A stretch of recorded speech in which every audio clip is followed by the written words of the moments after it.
हर हर महादेव दोस्तों। आज हम जिस जड़ी बूटी की बात करने जा रहे हैं उसके आगे लाखों की दवाइयां भी फेल हैं। इसे धरती का अमृत कहा जाता है। नाम है दूधी, जिसे कहीं डोडक या टिटलियां भी कहते हैं। अगर आपको यह कहीं दिख जाए तो इसे कभी मत छोड़ना, क्योंकि यह जड़ी बूटी शरीर की भीतर की सफाई से लेकर मन की शांति तक देती है। जैसे पूज्य गुरु जी कहते हैं, जो धरती की औषधि को पहचान लेता है वह रोग नहीं, योगी बन जाता है। वीडियो शुरू करने से पहले चैनल को सब्सक्राइब कर लीजिए, क्योंकि यहीं मिलेंगे आपको जीवन में सफलता और समृद्धि के गुप्त रहस्य। अब चलिए जानते हैं दूधी नाम की इस अद्भुत जड़ी बूटी के गुप्त चमत्कार। नाम है दूधी, जिसे कहीं कहीं डोडक या टिटलियां भी कहते हैं। पूज्य गुरु जी कहते हैं, ईश्वर ने मनुष्य के हर रोग की दवा इसी धरती पर रख दी है। बस पहचानने की बुद्धि चाहिए, और दूध ही वही वरदान है जो प्रकृति ने हमें निडॉट शुल्क दिया है। दूध ही को धरती का अमृत कहा जाता है। आयुर्वेद में इसे स्वर्ण औषधि का दर्जा दिया गया है। इसका रस कड़वा जरूर होता है, लेकिन यही कड़वाहट शरीर की सारी गंदगी को साफ कर देती है। हमारे शास्त्रों में लिखा है, कड़वा रस शरीर के दोषों का नाश करता है और मन को शांत करता है। महर्षि प्रेमंद जी कहते हैं, जो व्यक्ति अपने जीवन में प्राकृतिक औषधियों को स्थान देता है वह कभी अस्पतालों का मोहताज नहीं होता। अब सवाल उठता है, आखिर यह दूधी है क्या, और इसके इतने गुण क्यों बताए गए हैं? दोस्तों, दूधी यानी इफोर्बिया हिडता या दूधी बूटी एक छोटी सी हरी जड़ी बूटी है जो खेतों, दीवारों के किनारों और नमी जमीन पर अपने आप उगाती है। इसकी पत्तियां गोल और मुलायम होती हैं, और जब आप इसे तोड़ते हैं तो इसमें से सफेद दूध जैसा रस निकलता है, और यही इसका चमत्कारिक भाग है। यही रस हजारों बीमारियों की औषधि है। आयुर्वेद में दूधी का प्रयोग त्वचा रोग, श्वास संबंधी परेशानी, पेट के विकार और यहां तक कि मधुमेह, डायबिटीज में भी किया जाता है। पूज्य गुरु जी अपने प्रवचनों में कहते हैं, जिसे दूधी का सेवन करने की आदत है वह रोग नहीं, योग से जुड़ा रहता है, क्योंकि दूधी केवल शरीर नहीं, आत्मा की सफाई भी करती है। पहला गुण, शरीर की विषाक्तता, टॉक्सिन्स को बाहर निकालना। दूधी का रस शरीर के अंदर जमा हुए हानिकारक तत्वों को निकाल देता है। यह एक नेचुरल डिटॉक्स औषधि है। अगर आप सुबह खाली पेट दूधी का रस 2 चम्मच पीते हैं तो कुछ ही दिनों में त्वचा चमकने लगती है, चेहरा खिल उठता है और पाचन तंत्र मजबूत होता है। पूज्य गुरु जी कहते हैं, जिसका पेट साफ है उसका मन भी साफ है, और जिसका मन साफ है उसकी तकदीर भी साफ है। दूसरा गुण, श्वास और फेफड़ों के रोगों में अमृत समान दूधी के पत्तों को सुखाकर उसका चूर्ण बनाकर शहद के साथ लेने से अस्थमा, खांसी, सांस फूलना जैसी बीमारियां दूर हो जाती हैं। जो लोग बार बार सर्दी जुकाम से परेशान रहते हैं उनके लिए यह जड़ी बूटी वरदान है। यह फेफड़ों को ताकत देती है और सांस लेने की क्षमता बढ़ाती है। तीसरा गुण, मधुमेह और रक्त की शुद्ध दूधी का रस ब्लड शुगर को कंट्रोल करता है। अगर आप रोज सुबह दूधी के 10 पत्ते गुनगुने पानी के साथ लेते हैं तो धीरे धीरे शरीर का शुगर स्तर संतुलित होने लगता है। साथ ही दूधी खून की सफाई करती है। चेहरे पर पिंपल्स, दाग, धब्बे या फोड़े, फंगूसियों की जड़ में जो रक्त की गंदगी होती है उसे यह जड़ से खत्म कर देती है। चौथा गुण, मानसिक शांति और नींद में सहायक। पूज्य गुरु जी कहते हैं, जब शरीर से विष बाहर निकल जाता है तो मन स्वतः शांत होता है। दूध ही का सेवन करने वाले लोगों को नींद अच्छी आती है, क्रोध कम होता है और बेचैनी दूर होती है। जो लोग तनाव या चिंता से ग्रसित हैं उनके लिए यह प्रकृति का अमृत है। पांचवा गुण, त्वचा और बालों के लिए वरदान। अगर दूधी का रस नारियल तेल में मिलाकर बालों की जड़ों में लगाया जाए तो बाल झड़ना बंद हो जाता है और नए बाल उगने लगते हैं। त्वचा पर दूधी का लेप लगाने से एक ने एक सीमा दाग, धब्बे और घाव जल्दी भरते हैं। और दोस्तों, यह सब केवल कहानियां नहीं है, ये वह प्रयोग हैं जो पूज्य गुरु जी जैसे योगी अपने आश्रम में करवाते हैं। वह कहते हैं, जिस धरती ने हमें जन्म दिया उसी धरती में हमारे जीवन का समाधान भी छिपा है। इसीलिए दूध ही केवल एक पौधा नहीं, यह धरती की चेतना है जो हमें स्वस्थ और संतुलित जीवन सिखाती है। दूधी की पहचान कैसे करें? सबसे पहले तो आपको इस चमत्कारी पौधे को पहचानना आना चाहिए। दूधी एक छोटी झाड़ी जैसी होती है। इसकी ऊंचाई ज्यादा नहीं बढ़ती। इसकी पत्तियां हल्की हरी, गोल और किनारों से थोड़ी दांतेदार होती हैं।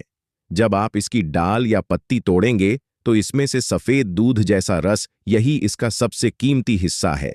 इस रस में प्राकृतिक औषधीय तत्व होते हैं जो शरीर की रोग प्रतिरोधक शक्ति को कई गुना बढ़ा देते हैं। दूधी के सेवन का सही तरीका पूज्य गुरुजी कहते हैं, किसी भी औषधि का असर तभी होता है जब उसका समय और तरीका शुद्ध हो। दूधी को सुबह सूर्योदय से पहले लेना सबसे उत्तम माना गया है। इसका सेवन 2 तरीकों से किया जा सकता है। एक, दूधी का रस 10 से 15 ताजी पत्तियां लेकर पीस लीजिए और उसका रस निकाल लीजिए। 2 चम्मच रस को 1 गिलास गुनगुने पानी में मिलाकर खाली पेट पिए। इससे शरीर की सफाई होती है और पाचन तंत्र मजबूत होता है। 2 दूधी का काढ़ा, दूधी के कुछ पत्ते और डंठल लेकर पानी में उबाल लीजिए। जब पानी आधा रह जाए तो उसे छानकर धीरे धीरे पिएं। यह काढ़ा विशेष रूप से सर्दी, जुकाम, खांसी और श्वास के रोगों में बहुत लाभदायक है। कब नहीं लेना चाहिए? दूधी को हमेशा सुबह या शाम को लें। रात में इसका सेवन न करें। गर्भवती महिलाएं या छोटे बच्चे बिना किसी वैद्य की सलाह के इसे ना लें। याद रखें, हर जड़ी बूटी की एक सीमा होती है और उसका पालन ही उसका चमत्कार बढ़ाता है। दूध ही और आत्मिक शुद्धि का संबंध। अब बात करते हैं उस पहलू की जिसे पूज्य गुरुजी अक्सर अपने प्रवचनों में बताते हैं। वह कहते हैं, जो व्यक्ति शरीर को शुद्ध करता है वह आत्मा के द्वार खोल देता है। दूध ही केवल शारीरिक नहीं, मानसिक और आत्मिक शुद्धि का माध्यम भी है। इसका सेवन नियमित करने से मन में हल्कापन आता है, विचारों में शांति आती है और ध्यान लगाना आसान हो जाता है। जो साधक ध्यान या भजन में मन नहीं लगा पाते, उन्हें दूधी का सेवन करने की सलाह दी जाती है। यह शरीर की उन ऊर्जाओं को संतुलित करती है जो ध्यान और साधना में बाधा डालती है। दूधी के गुप्त प्रयोग। 1, अगर आपके घर में नकारात्मक ऊर्जा महसूस होती है तो दूधी के कुछ पत्ते घर के मुख्य द्वार पर रख दीजिए। यह घर के वातावरण को शुद्ध कर देता है और बुरी शक्तियां पास नहीं आती। 2, अगर किसी को लंबे समय से रोग हो, पहला गुप्त प्रयोग, रोग और दुर्भाग्य से मुक्ति। अगर किसी व्यक्ति के जीवन में बार बार बीमारियां आती हैं या उसके घर में नकारात्मक ऊर्जा का प्रभाव महसूस होता है तो पूज्य गुरुजी के अनुसार दूधी का एक छोटा सा प्रयोग चमत्कार कर सकता है। शनिवार की सुबह दूधी की जड़ को जल से धोकर घर के मुख्य दरवाजे पर रख दें और ऐं नमो नारायणाय मंत्र का 11 बार जाप करें। कहा जाता है, इससे घर की सारी नकारात्मक तरंगें नष्ट हो जाती हैं और लक्ष्मी कृपा का मार्ग खुलता है। दूसरा गुप्त प्रयोग, धन प्राप्ति और आर्थिक उन्नति के लिए। अगर आप चाहते हैं कि आपके घर में धन और समृद्धि बनी रहे तो दूध ही की पत्तियों को सूखाकर उनका थोड़ा सा चूर्ण लें और उसे तिजोरी या अलमारी में रखें। पूज्य गुरुजी कहते हैं, जिस घर में धरती की औषधि को स्थान दिया जाता है वहां दुर्भाग्य प्रवेश नहीं करता। यह प्रयोग न केवल धन आकर्षित करता है बल्कि अनावश्यक खर्चों को भी रोक देता है।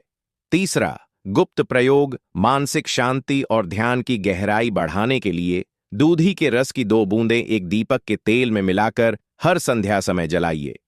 उस दीपक की लौ को ध्यान से देखने से मन शांत होता है और ध्यान में गहराई आती है। जो लोग नींद की कमी, तनाव या बेचैनी से परेशान हैं, उनके लिए यह प्रयोग अमृत के समान है। पूज्य गुरुजी कहते हैं, मन को शांत करने के लिए बाहरी औषधि नहीं, धरती की सरलता चाहिए। चौथा गुप्त प्रयोग, बच्चों के स्वास्थ्य के लिए। अगर घर में छोटा बच्चा बार बार बीमार पड़ता है या कमजोर रहता है तो दूधी की 2 पत्तियां लेकर उन्हें जल में उबालकर उस जल से बच्चे का स्नान करवाएं। इससे शरीर में प्राकृतिक प्रतिरोधक शक्ति बढ़ती है और नकारात्मक ऊर्जा दूर होती है। 5वां गुप्त प्रयोग, घर की उन्नति और सौभाग्य के लिए पूर्णिमा के दिन दूधी के पौधे में जल अर्पित करें और मन ही मन श्री कृष्ण से कहें, हे प्रभु, इस धरती की औषधि के माध्यम से मेरे घर में सुख, स्वास्थ्य और सौभाग्य बढ़े।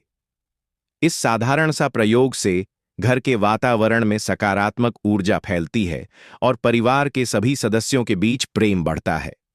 पूज्य गुरुजी का संदेश, प्रकृति को अपनाओ, रोग अपने आप मिट जाएंगे। पूज्य गुरुजी अपने प्रवचनों में कहते हैं, मनुष्य ने दवाइयां बनाकर ईश्वर की औषधियों को भुला दिया। इसलिए आज शरीर बीमार और मन बेचैन है। दूध ही उस ईश्वरीय औषधि का प्रतीक है जो हमें याद दिलाती है कि प्रकृति खुद ही हमारी डॉक्टर है।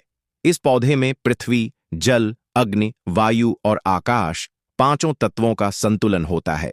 इसलिए इसका सेवन शरीर के पंचतत्वों को भी संतुलित करता है, और जब पंचतत्व संतुलित होते हैं तो व्यक्ति का भाग्य, स्वास्थ्य और आत्मिक शक्ति तीनों एक साथ बढ़ते हैं।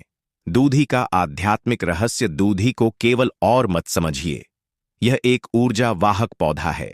जब कोई व्यक्ति दूधी के पास बैठता है या उसके पौधे को स्पर्श करता है तो उसकी प्राण ऊर्जा, लाइफ फोर्स बढ़ती है।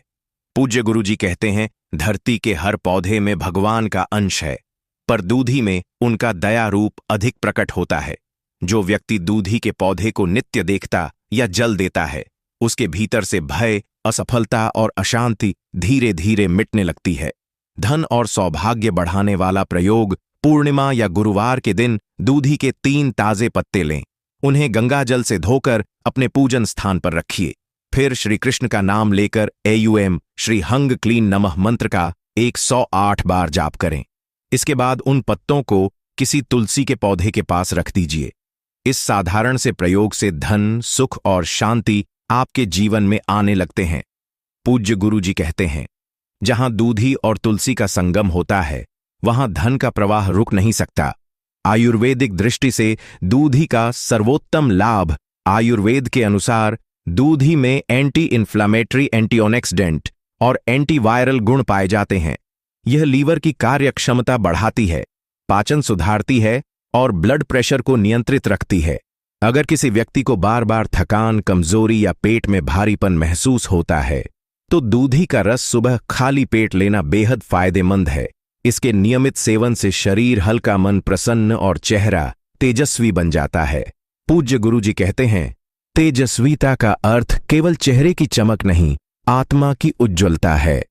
घर में दूधी के पौधे का महत्व। अगर दूधी अपने घर के आसपास अपने आप उगाए तो उसे कभी उखाड़ना नहीं चाहिए। शास्त्रों में इसे शुभ संकेत माना गया है, क्योंकि यह पौधा वहां उगता ही तब है जब धरती उस स्थान को ऊर्जावान बनाना चाहती है। अगर आप दूधी को घर के उत्तर पूर्व कोने, ईशान कोण में लगाते हैं तो घर में सकारात्मक ऊर्जा बढ़ती है और परिवार के सदस्यों के बीच प्रेम बना रहता है। इसे हर सोमवार गंगाजल से सिंचित करें और AUM नमो भगवते वासुदेवाय का जाप करें। देखिए कैसे धीरे धीरे आपके जीवन से अशांति दूर होकर सुख और समृद्धि आने लगती है।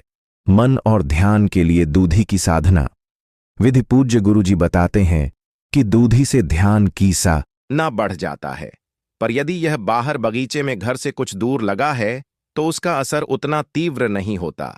इसलिए महाराज जी का कहना है, प्रकृति से प्रेम करो पर विवेक से करो। हर चीज सुंदर हो, यह जरूरी नहीं कि शुभ भी हो। तो यदि आपके घर में सदाबहार का पौधा है, पहली ही फुर्सत में इसे घर से बाहर कर दें या किसी पार्क या खुले स्थान पर रोप दें। घर के आंगन या बालकनी में इसे रखना आध्यात्मिक दृष्टि से बिल्कुल उचित नहीं है। और एक छोटी सी बात याद रखिए, अगर आप अपने घर की नकारात्मक ऊर्जा को खत्म करना चाहते हैं तो तुलसी, शमी या आंवला का पौधा लगाएं। यह तीनों पौधे देव ऊर्जाओं को आकर्षित करते हैं और घर की आयु, आय और आनंद तीनों बढ़ाते हैं। अगर यह पौधा हमारे घर में पहले से है तो इसका क्या करें, इसे कैसे हटाएं और हटाने के बाद घर में सकारात्मक शक्ति कैसे वापस लाएं, आज हम इसी पर विस्तार से चर्चा करेंगे और साथ ही संत श्री प्रेमानंद जी महाराज के कुछ गहरे उपदेश भी समझेंगे। पहला उपाय, सदाबहार को सम्मानपूर्वक हटाना। सबसे पहले यह याद रखिए कि प्रकृति की हर सृष्टि में जीव चेतना होती है, इसीलिए सदाबहार के पौधे को तोड़ना या फेंक देना नहीं चाहिए। जैसा कि प्रेमानंद जी महाराज कहते हैं, जिससे नुकसान हुआ हो उसे भी सम्मान देकर विदा करो, तभी उसका प्रभाव समाप्त होता है। आप सोमवार या शनिवार के दिन सूर्योदय से पहले उठें, स्नान करके स्वच्छ वस्त्र धारण करें और भगवान श्री कृष्ण का स्मरण करें।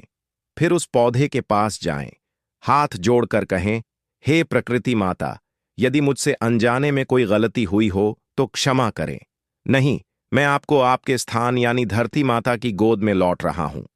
अब पौधे को सावधानी से निकालें और किसी खुले स्थान या नदी के किनारे मिट्टी में पुनः रोप दें। फेंकना या जलाना वर्जित है।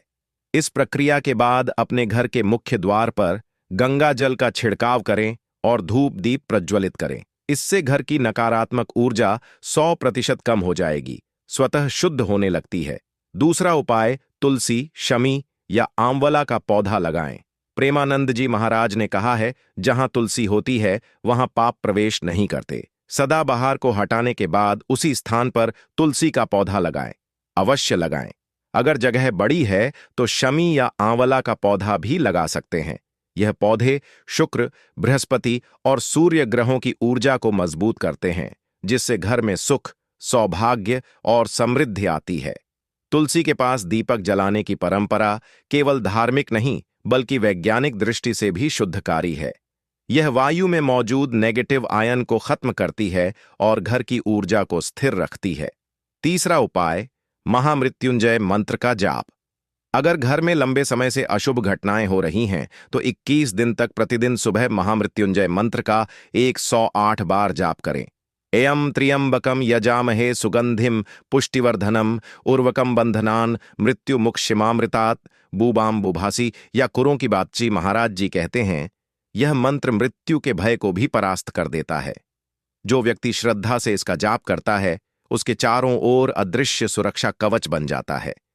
इस जाप से सदाबहार जैसी नकारात्मक तरंगों का प्रभाव पूरी तरह समाप्त हो जाता है। चौथा उपाय, नमक और कपूर का प्रयोग। अगर पौधा हटाने के बाद भी घर में भारीपन महसूस हो रहा है तो हर शनिवार को एक कटोरे में सेंधा नमक और कपूर रखकर घर के कोनों में धूप करें। नमक और कपूर वायुमंडल की नकारात्मक ऊर्जा को सोख लेते हैं। यह उपाय वास्तुशास्त्र में ऊर्जा पुनर्संतुलन के नाम से प्रसिद्ध है। पांचवा उपाय, मन की शुद्धि। प्रेमानंद जी महाराज अक्सर कहते हैं, घर तभी पवित्र होगा जब वहां के विचार पवित्र होंगे। सदाबहार के पौधे को हटाना केवल बाहरी सफाई है, असली काम है मन की सफाई। अगर मन में ईर्ष्या, क्रोध या लोभ है तो कोई भी पौधा, कोई भी वास्तु उपाय स्थायी फल नहीं देगा। इसलिए प्रतिदिन कुछ समय भगवान श्री कृष्ण के नाम का जप करें। नाम स्मरण से मन की ऊर्जा बढ़ती है और वही ऊर्जा घर को पवित्र बनाती है। कहा जाता है, त्रेता युग के समय एक राजा था सत्यकेतु। वह बहुत धर्मप्रिय और दानी था, परंतु अत्यधिक अहंकारी भी। उसने अपने महल के चारों ओर सुंदर बाग बनवाया जहां हर प्रकार के फूल और पौधे थे।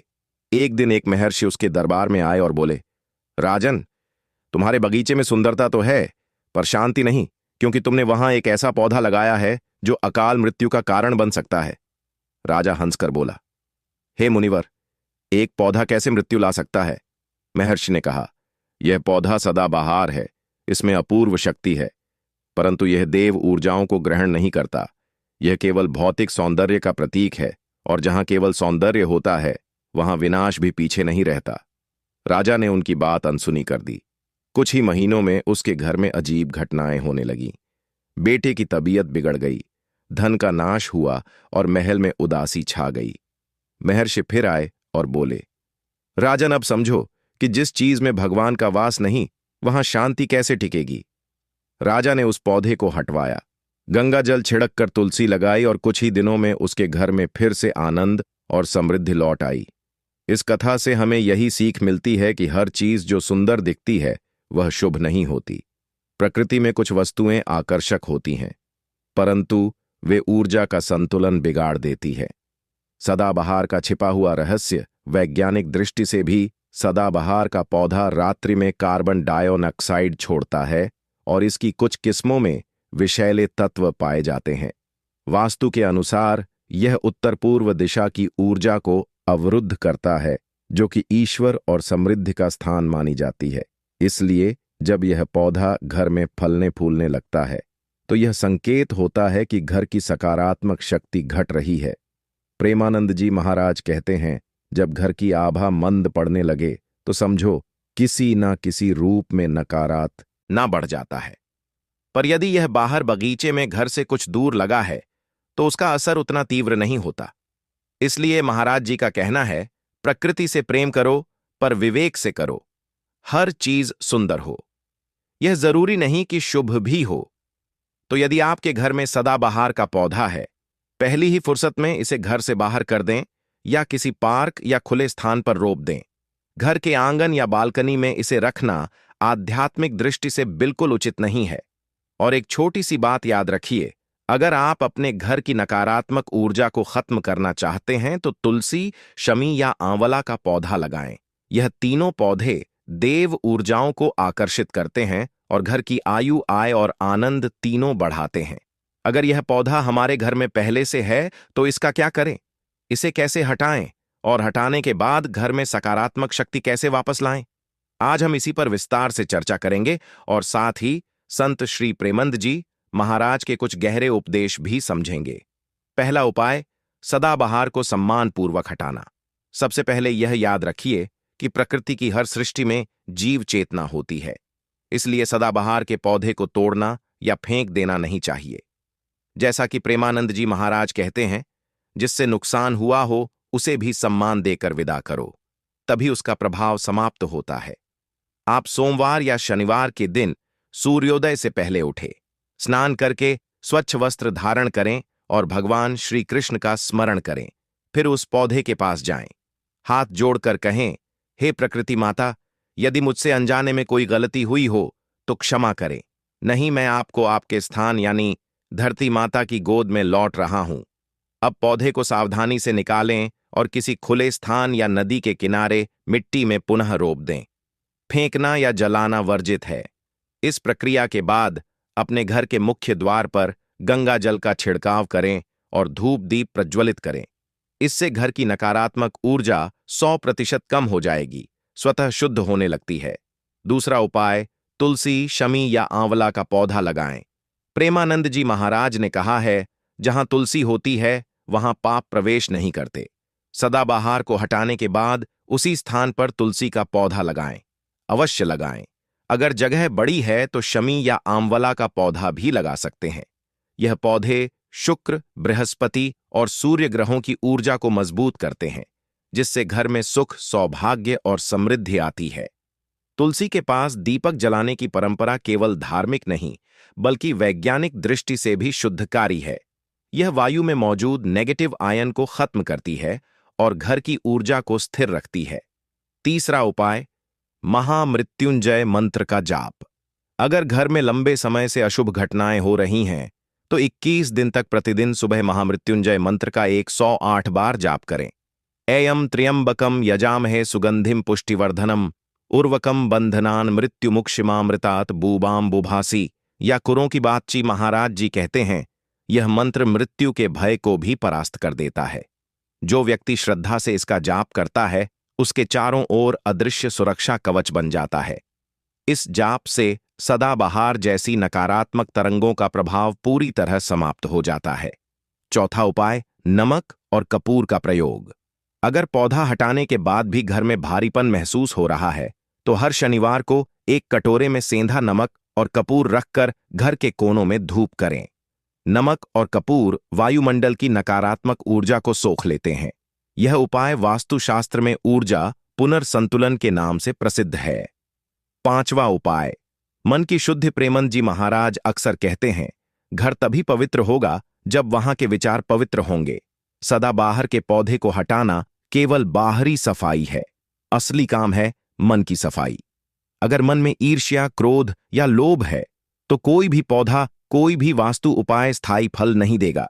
इसलिए प्रतिदिन कुछ समय भगवान श्री कृष्ण के नाम का जप करें। नाम स्मरण से मन की ऊर्जा बढ़ती है और वही ऊर्जा घर को पवित्र बनाती है। कहा जाता है, त्रेता युग के समय एक राजा था, सत्यकेतु। वह बहुत धर्मप्रिय और दानी था, परंतु अत्यधिक अहंकारी भी। उसने अपने महल के चारों ओर सुंदर बाग बनवाया, जहां हर प्रकार के फूल और पौधे थे। एक दिन एक महर्षि उसके दरबार में आए और बोले, राजन, तुम्हारे बगीचे में सुंदरता तो है पर शांति नहीं, क्योंकि तुमने वहां एक ऐसा पौधा लगाया है जो अकाल मृत्यु का कारण बन सकता है। राजा हंसकर बोला, हे मुनिवर, एक पौधा कैसे मृत्यु ला सकता है? महर्षि ने कहा, यह पौधा सदाबहार है। इसमें अपूर्व शक्ति है, परंतु यह देव ऊर्जाओं को ग्रहण नहीं करता। यह केवल भौतिक सौंदर्य का प्रतीक है, और जहां केवल सौंदर्य होता है वहां विनाश भी पीछे नहीं रहता। राजा ने उनकी बात अनसुनी कर दी। कुछ ही महीनों में उसके घर में अजीब घटनाएं होने लगीं। बेटे की तबीयत बिगड़ गई, धन का नाश हुआ और महल में उदासी छा गई। महर्षि फिर आए और बोले, राजन, अब समझो कि जिस चीज में भगवान का वास नहीं, वहां शांति कैसे टिकेगी। राजा ने उस पौधे को हटवाया, गंगाजल छिड़क कर तुलसी लगाई और कुछ ही दिनों में उसके घर में फिर से आनंद और समृद्धि लौट आई। इस कथा से हमें यही सीख मिलती है कि हर चीज जो सुंदर दिखती है वह शुभ नहीं होती। प्रकृति में कुछ वस्तुएं आकर्षक होती हैं, परंतु वे ऊर्जा का संतुलन बिगाड़ देती है। सदाबहार का छिपा हुआ रहस्य वैज्ञानिक दृष्टि से भी, सदाबहार का पौधा रात्रि में कार्बन डाइऑक्साइड छोड़ता है और इसकी कुछ किस्मों में विषैले तत्व पाए जाते हैं। वास्तु के अनुसार यह उत्तर पूर्व दिशा की ऊर्जा को अवरुद्ध करता है, जो कि ईश्वर और समृद्धि का स्थान मानी जाती है। इसलिए जब यह पौधा घर में फलने फूलने लगता है तो यह संकेत होता है कि घर की सकारात्मक शक्ति घट रही है। प्रेमानंद जी महाराज कहते हैं, जब घर की आभा मंद पड़ने लगे तो समझो किसी न किसी रूप में नकारात्मकता ने प्रवेश कर लिया है। यही कारण है कि जिन घरों में यह पौधा होता है वहां धीरे धीरे मन अशांत, विचार भ्रमित और परिवार के बीच दूरी बढ़ने लगती है। शास्त्रीय चेतावनी गरुड़ पुराण में भी लिखा है, जो पौधा अशुभ तरंगों वाला हो उसे ग्रह में स्थान देने वाला स्वयं अपने पुण्य को नष्ट करता है। इसीलिए यह समझना आवश्यक है कि वास्तु और धर्मशास्त्र दोनों ही सदाबहार जैसे पौधों से दूरी बनाए रखने की सलाह देते हैं। अगर किसी कारणवश आपके आसपास यह पौधा है तो कम से कम इसे घर के मुख्य द्वार या ईशान कोण से दूर रखें। सदाबहार को हटाने के बाद कौन से आध्यात्मिक उपाय करने चाहिए, कैसे घर की नकारात्मकता को पूरी तरह खत्म करें और कौन सी चीजें घर में लंबी आयु, धन और ईश्वरीय कृपा बनाए रखती है। एक गंगा जल से शुद्धिकरण करें। सदाबहार को घर से हटाने के बाद सबसे पहले गंगा जल का छिड़काव पूरे घर में करें। गंगा जल केवल पानी नहीं है, यह दिव्य कंपन का माध्यम है। जैसा कि संत श्री प्रेमानंद जी महाराज कहते हैं, जहां गंगा का नाम लिया जाता है वहां पाप और भय दोनों भाग जाते हैं। गंगा जल को सूर्यास्त से पहले मुख्य द्वार, पूजा घर और रसोई में छिड़के। इससे घर की ऊर्जा शुद्ध होती है और देवताओं का वास बढ़ता है। अगर गंगा जल उपलब्ध ना हो तो उसमें थोड़ी सी हल्दी और कपूर मिलाकर सामान्य जल का भी प्रयोग कर सकते हैं। 2 हनुमान जी का नाम स्मरण महाराज जी कहते हैं, जहां हनुमान जी का स्मरण होता है वहां भूत प्रेत और नकारात्मक शक्ति ठहर नहीं सकती। हर मंगलवार और शनिवार को सुबह उठकर हनुमान चालीसा या बजरंग बाण का पाठ करें। अगर घर में किसी को डर, अनिद्रा या बेचैनी होती है तो यह पाठ तुरंत मन की स्थिरता और आत्मिक सुरक्षा प्रदान करता है। पाठ के बाद कपूर और लौंग को एक साथ जलाकर पूरे घर में घुमाएं। यह उपाय सदाबहार जैसी नकारात्मक तरंगों को पूरी तरह समाप्त कर देता है। 3 तुलसी का दीपक और नाम जप। सदाबहार को हटाने के बाद तुलसी का पौधा लगाने की बात आप पहले ही सुन चुके हैं। अब जानिए, तुलसी केवल पौधा नहीं, भक्ति की मूर्ति है। हर शाम तुलसी के सामने दिया जलाए और कहें, जय श्री राधे कृष्णा। प्रेमानंद जी महाराज के अनुसार तुलसी के पास दीपक जलाने से जिस घर में अंधकार है वहां ज्ञान का प्रकाश फैल जाता है। अगर आप यह नियम 21 दिन तक लगातार करते हैं तो घर में आपको स्पष्ट बदलाव दिखेगा। कमरे हल्के लगने लगेंगे, मन शांत रहेगा और पारिवारिक रिश्ते सुधरने लगेंगे। 4 घर में शंख और घंटी का उपयोग। जब सदाबहार की नकारात्मक ऊर्जा हट जाती है तो घर की तरंगों को स्थिर रखना भी आवश्यक होता है। इसलिए प्रतिदिन पूजा के समय शंख बजाएं और घंटी अवश्य बजाएं। शंख की ध्वनि वातावरण की नेगेटिव फ्रीक्वेंसी को तोड़ देती है, जबकि घंटी की ध्वनि पॉजिटिव ऊर्जा को स्थिर करती है। वैज्ञानिकों ने भी माना है कि शंख की ध्वनि से वातावरण में मौजूद बैक्टीरिया और वायरस नष्ट होते हैं। इसलिए यह उपाय न केवल धार्मिक बल्कि स्वास्थ्यवर्धक भी है। 5 समुद्री नमक और नींबू। उपाय प्रेमंद जी महाराज ने एक बार कहा था, अगर घर में बिना कारण विवाद बढ़ने लगे तो समझो किसी नकारात्मक शक्ति ने वहां निवास बना लिया है। ऐसी स्थिति में एक कटोरे में समुद्री नमक रखें और उसमें एक पूरा नींबू रख दें। इसे घर के दक्षिण पश्चिम कोने में रखें और हर शनिवार को बदलें। यह उपाय नेगेटिव एनर्जी को सोखने का काम करता है।